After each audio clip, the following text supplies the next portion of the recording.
साबिक वजीर वो बीआरएस लीडर हरीश राव ने इल्ज़ाम लगाया है कि वज़ीर आला रेवंत रेड्डी झूठ के ब्रांड एम्बेसडर बन गए हैं। उन्होंने कहा कि साबिक वज़ीर आला व बीआरएस सरबराह के चंद्रशेखर राव ने 10 सालों में रियासत को मुल्क में नंबर 1 बनाकर एक मिसाल कायम की है। ऐसी अजीम शख्सियत पर नामुनासिब तबसरे करना दुरुस्त नहीं है। हरीश राव ने याद दिलाया है कि माजी में जब जाना रेड्डी अपोजिशन में थे तो के चंद्रशेखर राव ने उनका एहतराम किया था। उन्होंने इल्ज़ाम लगाया है कि रेवंत रेड्डी ने चंद्रशेखर राव के खिलाफ नामुनासिब रिमार्क्स किए हैं। उन्होंने कहा वज़ीर आला रेवंत रेड्डी किरदार कशी में मसरूफ़ हैं, उन्हें इसके लिए माफ़ी मांगनी चाहिए। बीआरएस एमएलए जगदीश्वर रेड्डी को असेंबली के बजट सेशन से एक तरफा तौर पर मुअत्तल कर दिया गया है। ఇంకా రేవంత్ రెడ్డి గారు భాష గురించి మాట్లాడినారు. ఇవాళ ఆయన బూతులు అసలు ఆ బూతులు వినడానికే ఒళ్ళు జల్లరిస్తుంది.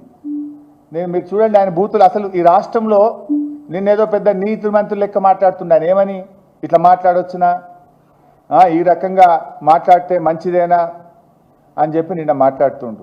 అసలు ఈ బూతులకు ఆద్యుడెవరు? నువ్వు కాదా రేవంత్ రెడ్డి గారు? అసలు నువ్వు మాట్లాడినటువంటి బూతులు నిన్న ముఖ్యమంత్రిగా నువ్వు బట్టలు ఇప్పదీసి రోడ్డు మీద కొట్టం అని జర్నలిస్టులను పట్టుకొని మాట్లాడుతావు, సంస్కారహీనంగా మాట్లాడుతావు.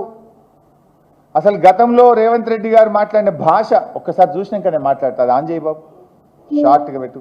ఈ సన్నాసి రండా అలాగే ఎర్ర గాల్చి పిర్రల మీద వాతలు పెడతావు. మీరు ఒక్కసారి చెప్పండి. నీ ముడ్డి మీద డ్రాయర్ కూడా ఉండదు, పీకడం మొదలు పెడితే బిడ్డ నడి బజార్లో ఉరి తీయాలన్నా, 100 మీటర్ల గోతి తీసి పాతి పెట్టాలన్నా, ఒక్కనొక్కని పండబెట్టి తొక్కి పేగులు తీసి మెడలేసుకొని ఊరేగుదాం బిడ్డ.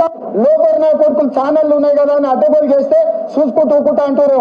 పండబెట్టి తొక్కి పేగులు తీస్తే గాడిద కొడుకులు ఒక్కనొక్కని. అట్లాంటి లప్పుడు నా కొడుకులకు నేను సమాధానం చెప్పను. దాని అమ్మ మొగుని ఇంట్లోనే అన్ని తెచ్చి చూపించుకోమని చెప్పు, టీవీలో వేసుకో, నాకేం అభ్యంతరం లేదు.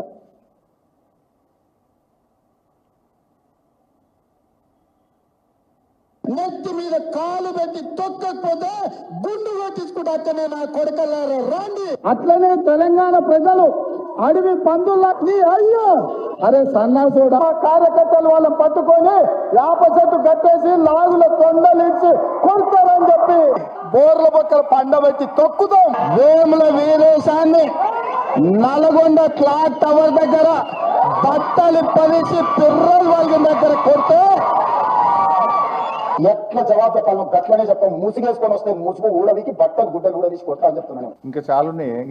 మా వాళ్ళు మరి 5 నిమిషాలు తయారు చేస్తే వద్దులే ఆ బూతులు ఉంటే ఇంకా ఇప్పటికే పిల్లలు చెడిపోతున్న రాష్ట్రంలో 1 నిమిషానికి కుదించమని చెప్పిన. ఈ వ్యాఖ్యలు విని విని సమాజం చెడిపోతుంది, వద్దు 1 నిమిషం చాలని చెప్పిన. అంటే నేను అనేది ఏంటంటే రేవంత్ రెడ్డి గారు నీ భార్యాబిడ్డలే భార్యాబిడ్డలా? ఎదుటి వాళ్ళకు భార్యాబిడ్డలు ఉండరా? ఎదుటి వాళ్ళకు అక్కా చెల్లెలు ఉండరా? ఎదుటి వాళ్ళ కుటుంబ సభ్యులు ఉండరా? నీ దాకా వస్తే కానీ నొప్పి తెలియదా నీకు? నువ్వు గతంలో కేసీఆర్ గారిని పట్టుకొని కాల్చిపారేయాలని మాట్లాడినావు, ప్రగతి భవన్ నువ్వు పేల్చివేయాలని మాట్లాడినావు. ఇక నీ బూతులు ఆ నోట్తో నేను చెప్పలేను. ఆ బూతులు మాట్లాడితే నా నాలుక ఖరాబ్ అవుతుంది. కానీ అంత పచ్చి బూతులు మాట్లాడినావు నువ్వు. కానీ నిన్నేమంటున్నావు? ఇట్లా అంటారా అట్లా. మరి అప్పుడు గతంలో నువ్వు అసలు బాడీ షేమింగ్కు బ్రాండ్ అంబాసిడర్ నువ్వు కదా. కేటీఆర్ గారు కుమారుడు మైనర్ అబ్బాయి, పాపం ఆయన చదువుకునే ఒక స్కూలుకు వెళ్ళే విద్యార్థి. ఆ బాబును ఆ పిల్లవాడిని పట్టుకొని కూడా నోటుకొచ్చినట్టు మాట్లాడినావు కదా. నా ఎత్తు పొడుగు గురించి కూడా అడ్డమైన కూతలు కూసినావు కదా నువ్వు. అసలు బాడీ షేమింగ్కు రాజకీయాల్లో అవకాశం ఉంటుందా? ఏం మాట్లాడుతావు నువ్వు? అసలు మనిషివా పశువువా నువ్వు? మనిషి అయితే అన్నం తినేటోడైతే ఇట్లా మాట్లాడాడు. మాట్లాడింది నువ్వు, చెడగొట్టింది నువ్వు, రాజకీయాలను కలుషితం చేసింది నువ్వు, బూతులకు నిలయం చేసింది నువ్వు. ఏదో 100 ఎలుకలు తిన్న పిల్లట నేను శాకాహారిని అన్నట్టు బూతులకు బ్రాండ్ అంబాసిడర్ నువ్వు. ఇవాళ నీతి సూత్రాలు, నీతి వ్యాఖ్యలు నువ్వు వల్లిస్తే ఎట్లా రేవంత్ రెడ్డి గారు?